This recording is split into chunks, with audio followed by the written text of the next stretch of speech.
What up, what up, what up? It's your boy Dave B. You watching DaveBeyondTV, where we go beyond that everyday bullshit that people be consuming on a day-to-day basis. Over here, wait for this damn train to, you know what I'm saying, pass through and shit like that. But, oh damn, speaking of the, it just passed. But for the most part, I wanted to make a video real quick talking about the last 10 days of Sagittarius season. I made the video already kind of breaking down the new moon. I think I am going to make another video, maybe like a shorter one or something. I don't know. I don't know. I like talking about the energies in general just because it'd be cool to kind of see what's coming up and, for awareness purposes and everything that we trying to do, because, it's all about being intentional. It's all about having the tools available or using the tools you have available. And this is one of the strongest tools we can use, or the one that's connected to actually knowing what's going on around us. You know what I'm saying? Well, maybe not around you in your actual life and surrounding. That's why you always have to make sure that you go out and experience. That's why I say it's not the best tool, because the best tool is really experience. You know what I'm saying? You want to use experience as a tool. But this is a good tool to modify your experience and things of that nature. But getting back to what I want to talk about. So the last 10 days of Sagittarius season, the sun is in like 19 degrees.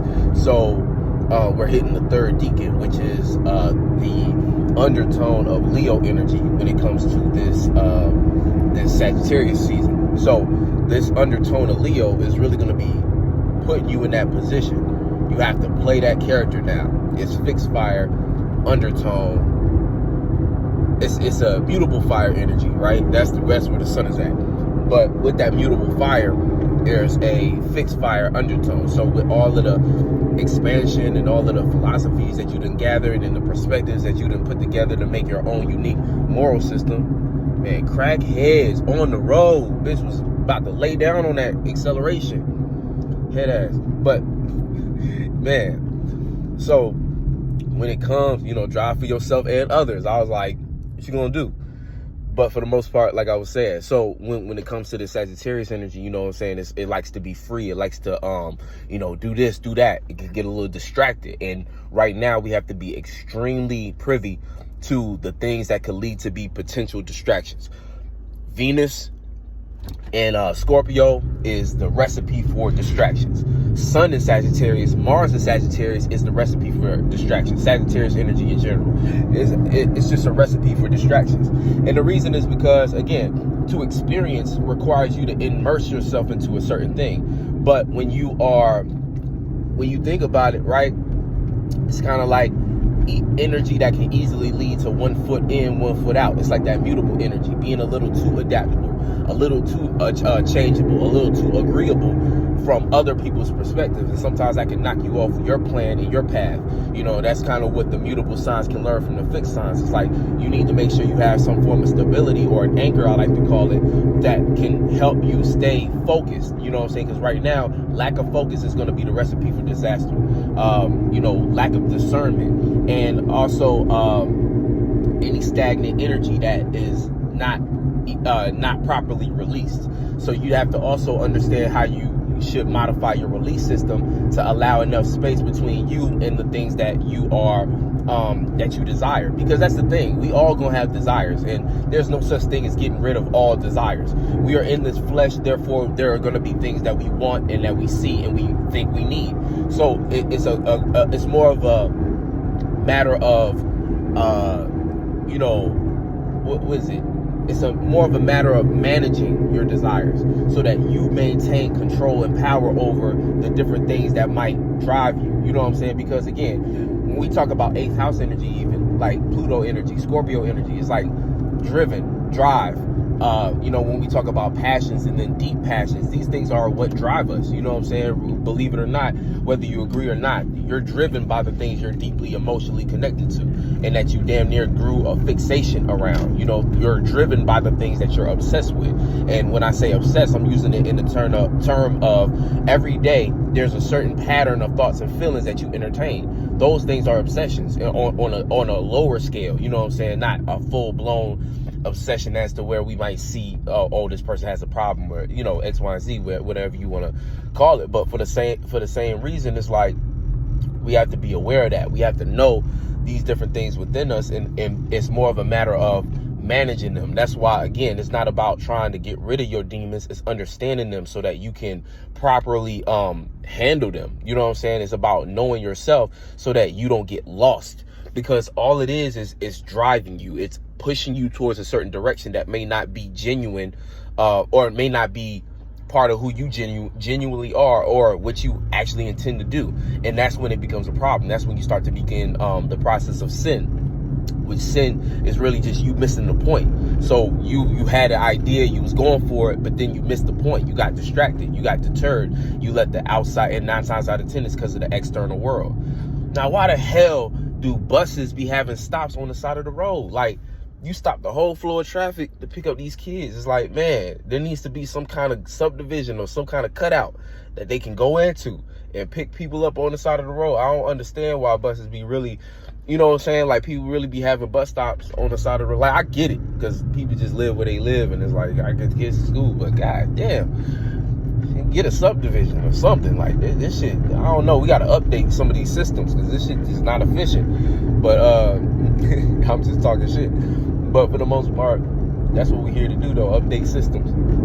But for the most part, you know, getting back to this energy, you know, when we talk about, you know, so that's the thing. We got to manage these distractions. And it's especially important at this time due to the fact that, again, these are the last 10 days and we're experiencing the new moon. So these days, like, every day matters, but these days matter a little bit more, in the sense that they determine what you're going to be experiencing when after the post full moon. So a lot of times, like the waxing period is when you are where you have the most opportunity to kind of change trajectory, to kind of put in work and set the path for yourself. It's kind of like you're creating the inertia. And if you understand, like, you know what I'm saying, well, even if we are talking about laws of physics and things of that nature, something in motion stays in motion until met with something of equal or more opposite force. So things in motion stay in motion until stopped.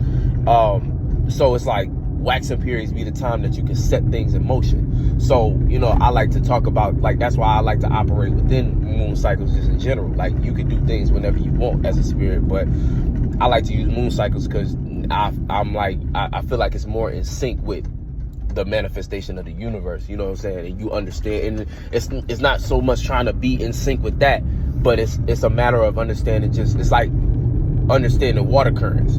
If you know the water current is going in a certain direction, it would be foolish to jump in and try to swim the opposite direction. That current is going to be stronger than you at some point. So to go against it would be just, you know, not the smartest thing to do. Not wise, you know what I'm saying? So I like to go with the current. Like, if the current is moving in this kind of way, and again, it's not about getting lost in the current. It's about understanding the current so you know how to use it. You know what I'm saying? So it's not about, oh, the moon in Aries, so now I got to fight everybody. No, it's more like understanding, okay, the moon in Aries, I know what the Aries energy is, therefore I can now become the director of energy. I can tell myself what I should focus on more at this time due to me understanding what this energy is actually all about. Therefore, I don't have to worry about anything, or like, that's not the word I wanted to use, but you know what I'm saying? Therefore, I'm now the controller or director of this energy, and not this energy don't control and direct me. I'm not questioning why everybody in an aggressive mood, and I'm not choosing to be passive at a time I need to be actually more vocal about what it is my intentions and things of that nature. Just as an example. But getting back to the topic, so, you know, the last 10 days, that's going to be preparing you for this Capricorn energy. And that's why I say, okay, the third decan of Sagittarius is Leo. So there needs to be a fixation on what it is that we're expanding on. Whatever it is that we experience, we need to now become the guru. We need to now embody that character in its characteristics and utilize its characteristics to accomplish what it is we set out to do. We need to be using this as a force, and we also need to have a certain unwavering confidence behind what it is that we know and what we also believe in. And this is establishing a strong faith. And that strong faith is going to be the support system of this new morality that you create when the new moon hits. And that new morality is supposed to carry you right through the fire to get to the point of establishing yourself in the new world as who you claim to be. Again, higher self, and then again, this is a life path 8 energy. So this is you being able to spend time in this energy. It's you being, whatever we're moving in towards, the new year is going to bring in you being locked into that energy. So, and again, not to say you can't change, because that's another part of the 8 as well, being able to transform. But it's about understanding, like, you know, what end of the spectrum you're on, because no matter what end of the spectrum you on, you're gonna play out these energies. So whether you spending time or something, even in spending time or something, you also, you know, you also have the ability to hone in and build, you know, strengthen things. You know what I'm saying? You're able to, hold on. So in the 8 energy, you know what I'm saying, you have the ability to hone in, you know what I'm saying, hone in on things. So it's like either that or change the, you know, change where it is you're doing based upon you're looking at things like, okay, let me transmute or transform this. So even if you are in a state of, again, your 2023, it didn't go the way you planned, there's energy in this 8 that can lead to transformation. But again, it's going to be a certain amount of work that you got to put in, a certain amount of focus, a certain amount of concentration. And again, that has to be fueled by your desire to change. You know what I'm saying? You got to want it, and not just want it. You got to, like, this got to be the thing that you live and breathe down there. So this got to be the driving force behind what you're doing. So boom, all this energy combined is what's going to push you forward or backwards. You know what I'm saying? And again, you could go backwards by spending a lot of time in something that you have no business spending time in. Also, and like I even said in the previous video, a lot of this energy is conditioning us where we need to capitalize on this character so that we can know how to operate within these communities that we're supposed to be building. That's what we need to be focusing on, especially going into this new year, moving further into the age of Aquarius. Then we're going to have some of these energies playing on that Aquarius energy, or more so just Pluto sliding into Aquarius. So that's going to create a different, it's kind of like the initiation of a new generation, if you will. When these generational planets move signs, these things be like kind of major shifts in society. So naturally, they're gonna mark certain times in the span of history that they're gonna mark certain moments. You know what I'm saying? And these things be the times where a lot of people can make the most impact, because if they know how to slide in on this energy, they get in early.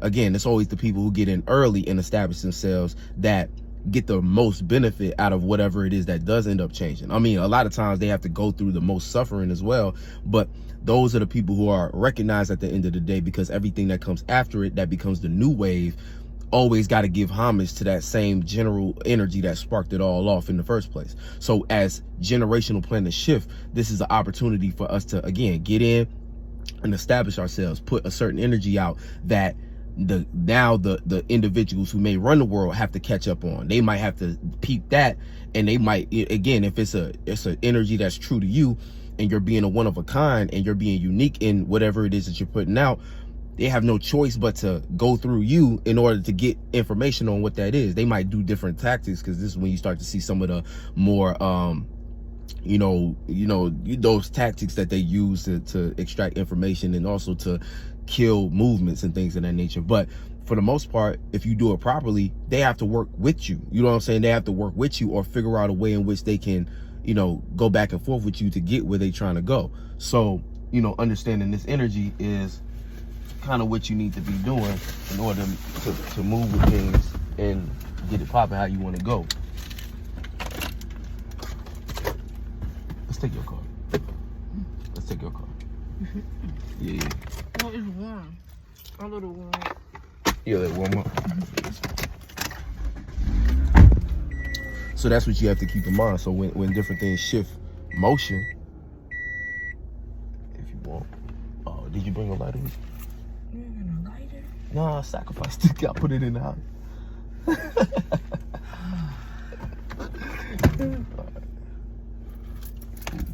But that's what you have to keep in mind for the most part, you know, when it comes to you know, just when it comes to this energy shifting in general.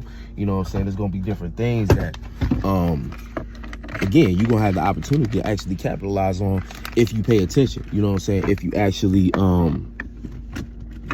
ride the energy how you're supposed to. It's just a matter of being able to peep the game and not get swept up by what might be, you know, taking your, and that's why I was saying before about distractions and things of that nature. Because that's the time we in right now, right before we get into that Capricorn season to start building on different things. Those distractions are going to be you wasting time, or you setting yourself up for failure, or setting yourself up for more difficult circumstances as things start to play out and build on each other. So it's like right now in this last, because again, like I said, this is going to be the undertone of Leo. So this is going to be your character backed and supported. So you're going to be moving and traveling, doing different things. And remember, even Sagittarius is an external type energy, like that fire energy. It's like preaching almost. So you're going to naturally be pushing out energy for, you know, so you're going to be naturally pushing out energy and expressing things. So you're going to be expressing a certain side of your character that might set you up for when this energy goes into Capricorn for a status that isn't quite accurate, or a status that isn't really what you want to continue to uphold anymore. You might establish a status for yourself before you even know it. And then when the sun shifts into Capricorn, it's like you're going to have to be forced to work with that. And see, a lot of that is what the new moon is kind of setting you up for, because the new moon, developing that new morality, if that's built on certain things that's not true to you, if that's built on bullshit, if that's built on you still distracted and just trying to justify things, then that morality that you push out, you're going to, again, go through that whole new moon process. Then when we hit the full moon, it's going to be a full moon in that Cancer energy. So it's going to be a matter of if you feel comfortable with that, or if others around you feel comfortable. Did you create a home with that energy? And so if you didn't, if you planted the wrong seeds, again, not only do you have, at this point, you're going to feel extremely uncomfortable. And we're going to be in Capricorn season, a time in which your status is going to be looked at the most. So people are going to be looking at you as if, okay, we see the morality that you was supporting, therefore we've created a judgment around you. Because that's the kind of energy that comes with Capricorn and Saturn, is like the judgment. So that morality that you push out is going to be judged, and we're going to be looking at you like, nah, but this is what you believe in. This is your philosophy. Therefore, this must be what you're here to broadcast, aka 10th house energy. You know what I'm saying? What you're here to broadcast. That's kind of how establishes status is established based upon what you broadcast, your reputation, what you're known for. You know what I'm saying? So you're going to be known for that poor morality. Therefore, it's going to make it that much more difficult to create a comfortable situation for you in this Capricorn energy, or during Capricorn season. So that's what you got to keep in mind. So, you know, what we do now matters. You know what I'm saying? What we do now is all in preparation for what's to come. So you have to keep that in mind. So these last 2 days, minimize distractions and be very clear on what it is you want to push out in the world as a philosophy, and start to develop a morality around that can allow you to travel. And if you find yourself being restricted, take the time to understand why that restriction is there, because that's the learning process between the Saturn energy, Saturn and Pisces, and what's going on with the sun in Sagittarius and Mars. So there's a learning process between those two energies that you have to work through. So if you get met with restrictions, understand where your limits actually are based upon the dream you're trying to build, based on like whatever it is that you're trying to project or bring into the world. You have to embody that. So there's certain things you're going to have to sacrifice on the back end. And this is where Saturn comes in. And we need to learn that on an internal level. That's the balance between all this Jupiterian energy. That way, whatever you do establish as a moral system is balanced properly. And it's not just one-sided. It's not all about the hype and what Sagittarius wants to do. So the thrill of things, you know, getting lost into the excitement of just a new experience. Instead, it's more rooted in what you actually are connected to, and people can start to feel that. And then now we're dreaming with you. Now it's an imagination. Now it looks creative. It doesn't just look frivolous, risky, or reckless. You know what I'm saying? Yeah. So treat these next 10 days with a little more focus. You know what I'm saying? Try your best to focus with the Sagittarius energy. And the best way to do that is start with what it is you want to see. Start what it is, what your vision of the world is. And as you start to hone in on that, start to understand those characteristics, and then let that be what you express. Also expressing that philosophy, make sure you give it legs, so that even if it does hit the ears of another person and they have something to rebuttal, that's something that you can now build on, because it'll give you a better perspective. It'll offer a new perspective on what it is that you already had. And anytime you're adding perspective, it's like you're adding awareness, and that awareness can then build, and then you can have a much more wise way of going about things. But anyway, much love. Catch you on the next one.